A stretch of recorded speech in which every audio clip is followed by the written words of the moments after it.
आणि थेट जाऊया जन आक्रोश मोर्चा जो सध्या मुंबईत सुरू झालाय। संतोष देशमुख आणि सोमनाथ सूर्यवंशी यांना न्याय मिळावा या मागणीसाठी मुंबईतील मेट्रो सिनेमापासून ते आझाद मैदानापर्यंत हा मोर्चा निघालेला आहे। तर सर्व जातीय सर्व धर्मीय जन आक्रोश मोर्चाचं आयोजन आज मुंबईत करण्यात आलंय आणि या मोर्चाला आता सुरुवात झालेली आपण पाहतोय। संतोष देशमुख आणि सोमनाथ सूर्यवंशी यांना न्याय मिळावा या मागणीसाठी मुंबईतील मेट्रो सिनेमापासून ते आझाद मैदानापर्यंत हा मोर्चा सुरू आहे। संतोष देशमुख हत्या प्रकरणातील आरोपींना कठोरात कठोर शिक्षा व्हावी आणि सोमनाथ सूर्यवंशी यांना न्याय मिळावा या मागणीसाठी हा मोर्चा सुरू आहे। सर्व जातीय सर्व धर्मीय समूहांकडून मोर्चात सहभाग नोंदवलेला आपण पाहतोय। आझाद मैदानावर देखील थोड्याच वेळात आता सभा पार पडणार आहे आणि मुंबईत हा जन आक्रोश मोर्चा सुरू झालेला आहे।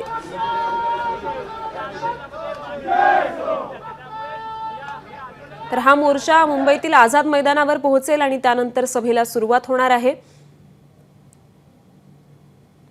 या जन आक्रोश मोर्चाचं आज मुंबईत आयोजन करण्यात आलंय आणि ही लाईव्ह दृश्य आपण पाहतोय। संतोष देशमुख आणि सोमनाथ सूर्यवंशी यांना न्याय मिळावा या मागणीसाठी मुंबईतील मेट्रो सिनेमापासून ते आझाद मैदानापर्यंत मोर्चाचं आयोजन करण्यात आलेलं आहे। या संदर्भातले अधिकचे अपडेट्स देत आहेत आपल्याला आपले प्रतिनिधी अक्षय भाटकर। अक्षय,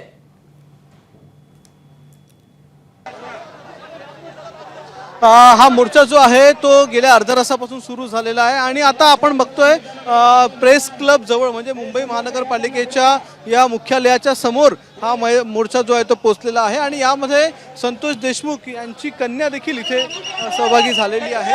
आणि आता जर आपण पाहिलं तर या सगळ्यांच्या सोबत हळूहळू मोर्चा पुढे कूच करतोय आणि खरं म्हणजे संतोष देशमुख यांचे जे नातेवाईक आहेत ते सर्वच या मोर्चामध्ये सहभागी झालेले आहेत आणि मुख्यतः पोलीस मोठ्या प्रमाणात देखील आहेत, कारण की हा मोर्चाला वेगळं वळण लागू नये असा प्रयत्न पोलिसांचा आहे। त्याच्यामुळे आता जर आपण पाहिलं तर अनेक लोक इथे या मोर्चामध्ये स्वतःहून वेगवेगळ्या जिल्ह्यातून आलेली आहेत जी सहभागी झाले आहेत। मुख्यतः मराठा क्रांती मोर्चाने या मोर्चाचं आयोजन केलेलं आहे आणि मराठा क्रांती मोर्चाचे देखील अनेक पदाधिकारी इथे आलेले आहेत। दुसरीकडे जे प्रमुख यामधल्या मोर्चामधले ज्यांनी पाठपुरावा केलेला आहे असे सुरेश धस असतील किंवा जितेंद्र आव्हाड असतील हे अजूनही या मोर्चात पोहोचले नाही असं सांगण्यात येतं की ते थेट आझाद मैदानात असतील, त्या ठिकाणीच ते भाषण करणार आहेत आणि आपलं मत व्यक्त करणार आहेत आजच्या या मोर्चाबद्दल। आणि त्यामुळेच आता देखील आपण पाहिलात तर हळूहळू मोर्चा पुढे सरकून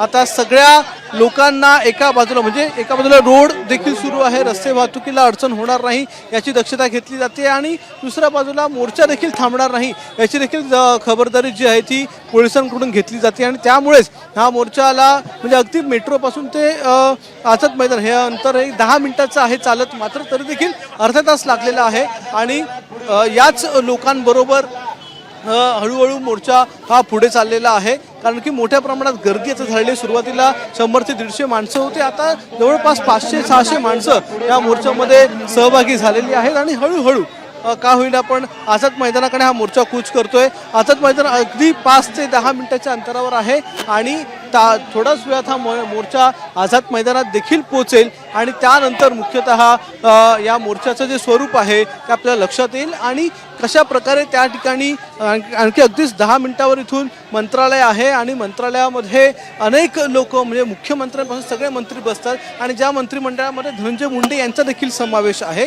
आणि त्याचमुळे आता धनंजय मुंडेंच्या देखील राजीनाम्याची मागणी या मोर्चाद्वारे केली जात होती आणि आता त्या अगदी मुंबईच्या बाजूला असलेल्या या मोर्चाला देखील इतक्या मोठ्या प्रमाणात मागणी होत असल्यामुळे धनंजय मुंडेंच्या राजीनाम्याची सरकार ऐकणार का, अजित पवार ऐकणार का, मुख्यमंत्री ऐकणार का हा प्रश्न इथे निर्माण होतोय आणि आजच्या या मोर्चानंतर धनंजय मुंडेंचा राजीनामा खरंच घेतला जातो का हे देखील बघणं हे महत्त्वाचं ठरणार आहे।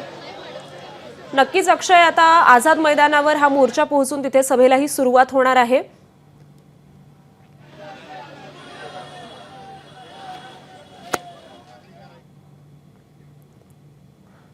तर साधारणतः किती वेळ लागेल या सर्व मोर्चाला आझाद मैदानापर्यंत पोहोचण्यासाठी आणि सभेला सुरुवात होण्यासाठी?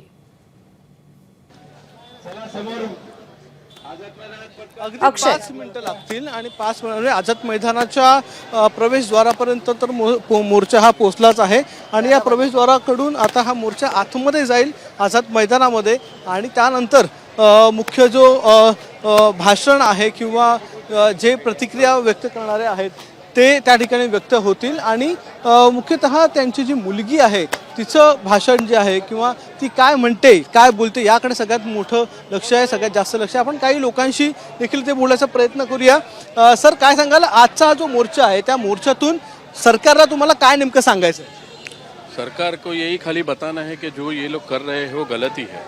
ये जो चीज़ हो रही है वो एकदम टोटल गलत है। ये लोग अपनी मनमानी तानाशाही चला रहे हैं और उसके अंदर ऐसा है कि अभी कुछ नहीं, बस बर्दाश्त करके लेना पड़ रहा है क्योंकि अभी ये लोग की जो गुंडागर्दी चालू हो गई और कुछ नहीं।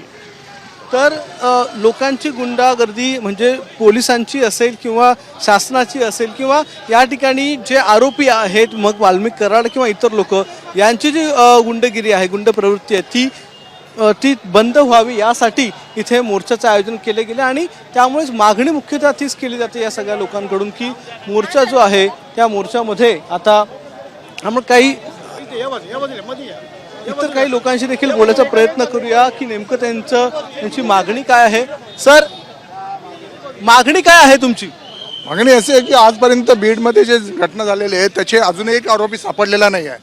आज तुम्ही मला सांगा, सैफ अली खानला घरामध्ये शिरलेला चोर तुम्ही इतक्या तत्परतेने त्यांना आज 200 लोकांचा फौज भाटा लावून तुम्ही जंगलातून त्यांना शोधून काढला. मग अजून तो आंधळे असा आरोपी आहे कुठे तर त्याला तुम्हाला शोधता येत नाहीये. आणि आत्ता जे सर्वजण आहेत त्या सर्वांवरती FIR दाखल होऊन मोक्का लावलेलाच आहे, पण त्यांना फाशीची सजा झाली पाहिजे ही आमची मागणी आहे. त्यात वाल्मिक कराड पण असतील आणि सर्वच असतील.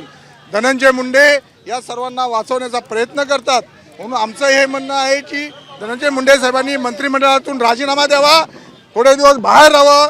या सर्वाची केसचा निकाल लागल्यानंतर मग त्यांनी त्यांचं पद पाहिजे तर स्वीकारावं. परंतु आजच्या दिवसाला ते मंत्री असल्यामुळे यावरती जबाबदारी म्हणजे प्रेशर आणतात.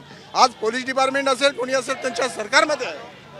आपण पाहतोय इथे आझाद मैदानापर्यंत मोर्चा पोहोचलेला आहे आणि आझाद मैदानच्या परिसरात आपण पोहोचलेले आहोत. ते सर्व पक्षीय मोर्चा सांगण्यात येतोय त्यामुळे इथे भाजपचे अनेक कार्यकर्ते आहेत, इथे शरद पवार राष्ट्रवादी गटाचे कार्यकर्ते आहेत, इथे RPIचे कार्यकर्ते आहेत. इथे मोठ्या प्रमाणात लोक जी आहेत वेगवेगळ्या पक्षाची सर्व पक्षाची इथे जमा झालेली आहेत आणि एकूण हा मोर्चा आता आझाद मैदानात पोहोचलेला आहे आणि आझाद मैदानात नक्कीच अक्षय, हा सर्व धर्मीय आणि सर्व जातीय मोर्चा आता सुरू झालेला आहे. तो आझाद मैदानापर्यंत पोहोचलेला आहे आणि एक आक्रोश जनतेमध्ये दिसून येतोय. ABP माझा, उघडा डोळे बघा नीट.